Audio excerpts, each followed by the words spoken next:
नमस्ते दोस्तों, तो कैसे हैं आप लोग। आप सभी का मेरे चैनल पे स्वागत है। अगर बैकग्राउंड में कोई भी आवाज़ सुनाई दे रही है तो प्लीज़ इस पे ज़्यादा ध्यान मत देना। अब सब मैं हर रोज़ 1 या 2 दिनों में एक नई कहानी अपलोड करता रहूँगा। अगर आपको मेरी कहानियाँ पसंद आती है तो मेरे चैनल को सब्सक्राइब करना मत भूलना। तो इस कहानी की शुरुआत में हमें परवीन को दिखाया जाता है जो बस स्टॉप से आने के बाद काफ़ी ज़्यादा खुश होता है।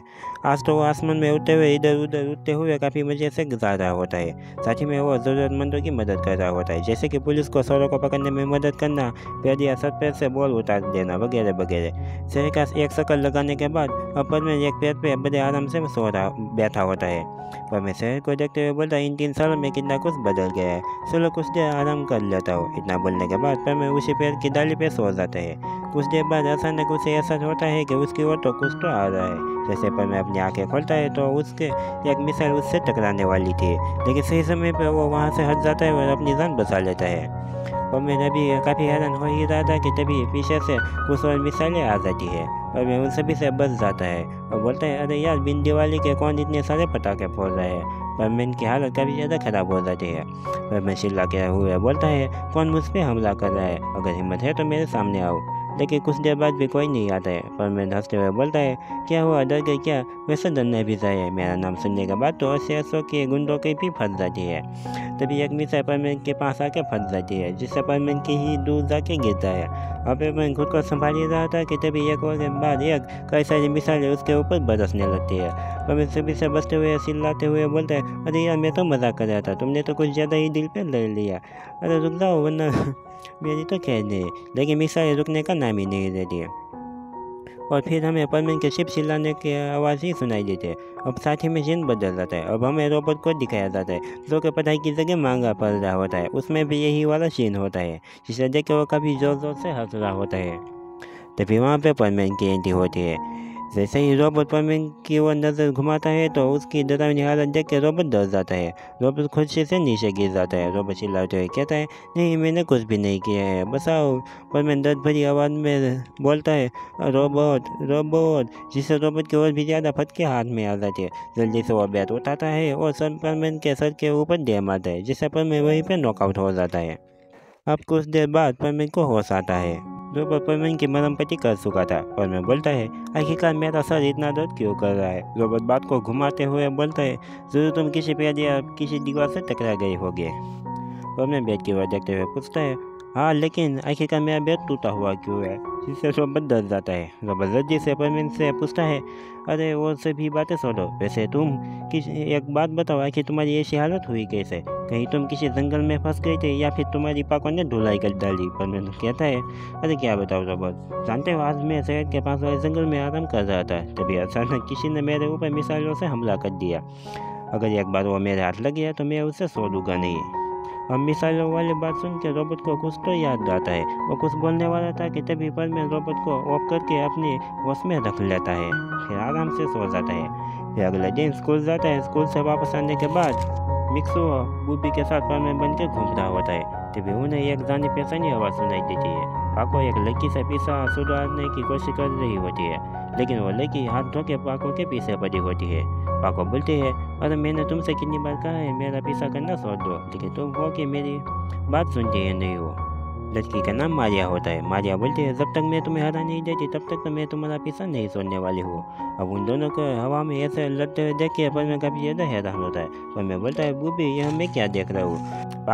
पाको से सभी डरते हैं। जहाँ पे पाको पहुँच जाते हैं वहाँ से सभी डर के भाग जाते हैं। ऐसा खतरनाक रुतबा है हमारी पाको का, लेकिन आज वो एक लड़की से बच के क्यों भाग रही है, आखिर यह सब कुछ क्या चल रहा है। बूबी अपनी भाषा में कुछ तो बोलता है जो परवीन के बिल्कुल भी पल्ले नहीं पड़ता है। अब अगले सीन में तीनों को दिखाया जाता है। पाको, बूबी और परवीन तीनों एक पेड़ पे बैठे होते हैं। परवीन पाको से पूछ लेता है, पाको, आखिरकार कुछ देर पहले मैंने तुम्हारे साथ जो लड़की देखी थी वो कौन थी। पाको बोलते है, क्या तुम मारिया की बात कर रही हो। परवीन सर हिला के हामी बताए। परवीन पूछता है, आखिर तुम्हारी उससे क्या दुश्मनी है, तुम उससे कहाँ मिली थी। पाको जवाब देती है, बस कुछ नहीं, रास्ते से आ रही थी, भेलपूरी खा रही थी, तभी वो मुझसे टकरा गई। हम दोनों को भेलपूरी को लेके झगड़ा हो गया और मैंने उसे एक झटके में हरा दिया। तब से वो मेरे पीछे हाथ धो के पड़ी हुई है। परवीन चिल्लाते हुए कहता है, अबे क्या मजाक करिए, मुझे कुछ भी समझ में नहीं आया, सीधे सीधे साफ शब्द में बताओ। तो पाको बोलती है, ऐसा ठीक है, चलो मैं तुम्हें बताती हूँ। देखो एक बार मैं सुमित की किसी पार्टी में उसकी बॉडीगार्ड बनकर गई थी। तभी वहाँ वो मुझसे मिली थी और दुनिया की सबसे अमीर बसों में लिस्ट में तीसरे नंबर पे आती है। उसे लड़ना काफ़ी पसंद है। उसे लगा कि वो अनबीटेबल है, यानी कि उसे कोई भी हरा नहीं सकता है। तभी हम दोनों की नज़र एक पे पड़ी। अब मुझे पैम्पकेक कितने पसंद है तुम तो जानती हो। वो उससे लेने के लिए मुझसे झगड़ने लगी। हम दोनों के बीच में पैम्पकेक को लेकर झगड़ा हो गया और मैंने उसे एक ही शॉट में हरा दिया। तब से वो मेरे पीछे पड़ी हुई है। वह भाई हैरानी से बोलता है, क्या तुम दोनों ने एक पैम्पकेक के लिए पूरी पार्टी की बैंड बजा दी? पाको बोलती है, जो होना था वो तो हो गया। वैसे पर मैं क्या तुम्हारे पास कोई तरीका है जिससे वो उससे मैं भी साथ छुड़ा सकूँ? पर मैं बोलता है, नहीं बिल्कुल भी नहीं। वैसे तुम दोनों एक काम क्यों नहीं करते? तुम दोनों एक दूसरे के से दोस्त क्यों नहीं बन जाते? वैसे भी वो बिल्कुल तुम्हारे टाइप के है। जिसे सुनने के बाद पाको गुस्सा हो जाती है और पम्मी की पिटाई करके वहाँ से चली जाते हैं। अब यह तीनों अभी भी बातें कर रहे होते हैं। तभी एक रॉकेट उनके पास आता है, आके फटता है। तभी बार बार बचते हैं। परमिन को बूबी के ऊपर सर गया होता है। बूबी परमिन को जमीन पे फेंकते हैं। अपनी भाषा में बोलते हैं, साले मैं तेरा वजन नहीं उठा सकता हूँ। परमिन बोलता है, लेकिन तुम तो नॉर्मल बंदरों से 6000 गुना ज़्यादा ताकतवर हो। क्या छोड़ो, ये धमाका क्या इसने किया भाई? पापा की आवाज़ सुनाई देती है। तुम फिर से पीटने के लिए आ गए? मारिया कहती है, मैंने तुमसे कहा था जब तक मैं तुम्हें हरा नहीं देती तब तक तो मैं तुम्हारा पीछा बिल्कुल भी नहीं छोड़ने वाली हूँ। पाको बोलती है, मुझे हराना इतना भी आसान नहीं होने वाला। मारिया कहती है, वो तो वक्त ही बताएगा। अब दोनों के बीच में घमासान लड़ाई शुरू हो जाती है। क्या होता है? पर मैं बोलता है, अरे नहीं, अगर ऐसे ही चलता रहा तो ये दोनों पूरे पार्ट की बैंड बजा देंगे। हमें उसे रोकना होगा। जिसे सुनकर वो भी डर जाता है। उसे याद आता है कि एक बार उसने और पायल ने मिलकर उन दोनों को रोकने की कोशिश की थी, लेकिन उल्टा वो दोनों ही पीट गए और 7 दिनों तक हॉस्पिटल में पड़े रहे थे। ये याद करके वो भी परमेन को रोकने के लिए आवाज़ लगाता है, लेकिन यह है क्या, परमेन तो दोनों की फाइट को रोकने की बजाय पार्क में बेंच के ऊपर बैठ के मजे से पॉपकॉर्न खाते हुए उन दोनों की लड़ाई को एंजॉय कर रहा था। जिसे देखने के बाद तो बूबी को बहुत ज़्यादा गुस्सा आ जाता है। बूबी परमेन को मारने पीटने लगता है। परमेन बूबी को शांत करते हुए कहता है, अरे बूबी शांत हो जाओ, देखो ना, हमें हर रोज़ पाको को पीटते हुए देखने को नहीं मिलता है। चलो इसे एंजॉय करते हैं। बूबी को परमेन की बात में दम लगता है, इसलिए वो भी परमेन के साथ मारिया को शेयर अप करने लगता है, जिसके परिणाम स्वरूप पाको का ध्यान लड़ाई से हट जाता है और उसके ऊपर एक जोरदार पंच पड़ता है। इस पंच की वजह से पाको सीधे जमीन में गड्ढा करके घुस जाती है। मारिया नीचे आके पाको को आवाज़ लगाने लगती है, पाको क्या तुम ठीक हो? तभी वहाँ परमेन आके बोलता है, अरे चिंता मत करो, उसकी समझी किसी गेंदे जैसी है, इसे वो इतनी जल्दी तो नहीं मरने वाली है। जैसे ये बात पाको सुनती है तो वो उसके ऊपर जितने भी पत्थर और पैर गिरे हुए थे उन्हें गुस्से में एक ही पंच में उड़ा फेंकती है। तो यार कुछ लोगों को ये सीन समझ में नहीं आएगा। वैसे लॉजिक को मैं दफना के आया हूँ, तो ज़्यादा ध्यान मत देना। अब पाको ऊपर से नीचे गिरी थी, इसलिए उसके ऊपर थोड़े से पत्थर और पैर गिर गए थे। बस वही लॉजिक है और कुछ नहीं है। तो हम कहाँ पे थे?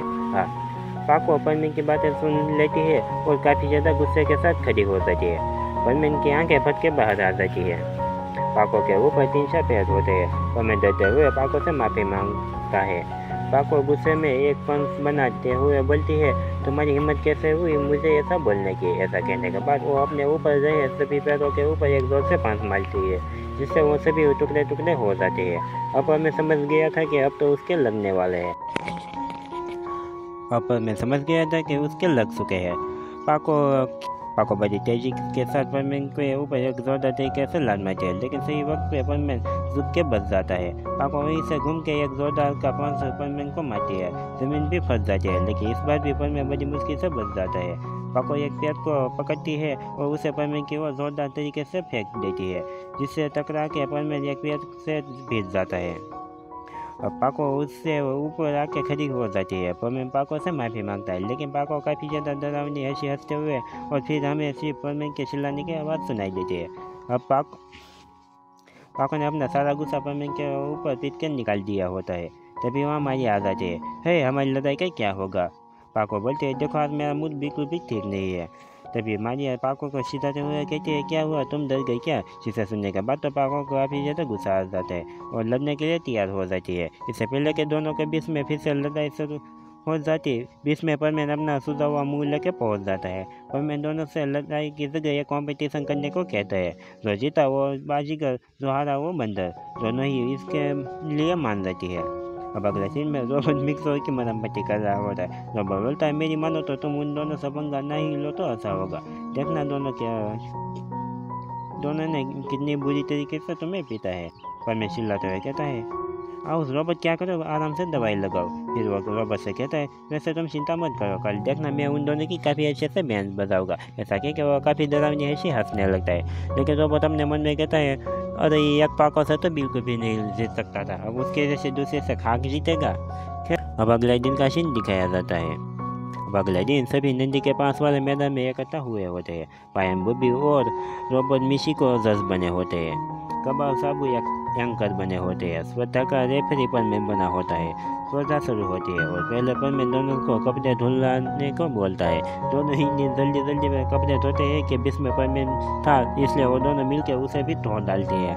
परमेन जोर से चिल्लाता है, बेवकूफ़ों जरा देख तो लो, मैंने कपड़े पहने हैं। लेकिन दोनों लड़कियां परमेन के सर पे मार के उसे वहीं पे नॉकआउट कर डालती है। फिर जज से पूछते हैं, बताओ हम दोनों में से कौन जीता।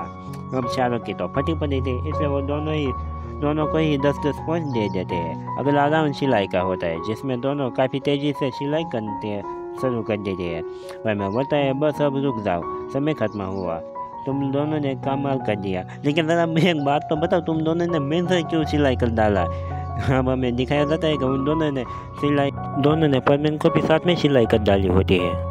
अरे कोई तो मुझे यहाँ से बाहर निकालो। परमेन काफ़ी ज़्यादा आवाज़ कर रहा होता है, इसलिए दोनों पीछे उसे सर पे मार के बेहोश कर डालती है। इस बार भी दोनों के बीच में तय हो जाता है। अब दोनों के बीच खाने का कंपटीशन होता है।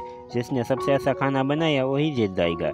जिसमें दोनों ही काफ़ी खतरनाक खाना बनाते हैं। खाना सब सकने के लिए परमेन को दिया जाता है। खाने को देखते ही परमेन की फटके हाथ में आ जाते हैं। परमेन मन में सोचता है, अरे यार मैं ही पागल था जो इन दोनों से खाना बनाने को कहा था। लेकिन परमेन को नहलाते हुए और दोनों मिलकर लड़कियां ज़बरदस्ती बारी बारी से अपना खाना परमेन को खिला देते हैं। इस बार परमेन को मारने की भी ज़रूरत नहीं पड़ती। परमेन इस बार खाना खा के ही बेहोश हो जाता है। अब ऐसे ही 2-3 और कॉम्पिटिशन होता है, जिसमें दोनों मिलकर परमेन की ही बैंड बजा डालती है। परमेन को अभी समझ में आ गया था कि इन दोनों को कुछ नहीं हो सकता है। परमेन उन दोनों से आखिरी राउंड एक दूसरे से माफ़ी मांगने हैं ऐसा बोलता है। दोनों पहले तो इसके खिलाफ होते हैं, लेकिन बाद में परमेन दोनों को थोड़ा थोड़ा सा भटकाता है, तो दोनों ही एक दूसरे से माफ़ी मांग लेते हैं। दोनों एक दूसरे से दोस्ती कर लेते हैं। माफ़ी मांगने की वजह से उन दोनों में सुलह हो जाती है। अब दोनों हंसते हुए बातें कर रहे होते हैं। तभी बीच में परमेन बोल पड़ता है, चलो यह अच्छा हुआ, पाको जैसी एक टॉम बॉयज को उसके जैसी एक दूसरी लड़की मिल गई, वरना मुझे तो लगा था तुम पूरी जिंदगी ही सिंगल ही रहने वाली हो। जिसे सुनने के बाद तो दोनों को इतना ज़्यादा गुस्सा आता है कि वो दोनों परमेन को पीटने के लिए उसके पीछे ही पड़ जाती है। परमेन अपनी जान बचा के भाग रहा होता है। मारिया बंदूका निकालती है और परमेन के ऊपर छोड़ देती है। धमाका होता है और परमेन दूर उड़ के गिरता है। दोनों लड़कियां इसी तरह परमेन की कुटाई कर डालती है। पायन और बूबी अब शादो सर यानी कि रोबोट पायन बूबी को दिखाया जाता है। पायन कहता है, चलो एक काम तो अच्छा हुआ, इन दोनों के बीच में लड़ाई। अब हमें पायन बूबी और रोबोट को दिखाया जाता है। रोबोट बोलता है, वैसे पर मैंने एक काम तो अच्छा किया, इन दोनों की दोस्ती करवा के। क्यों, मैंने सही कहा ना पायन भी हाँ बताए। तो इसी के साथ ये एपिसोड खत्म होता है। Thank you for watching, take care.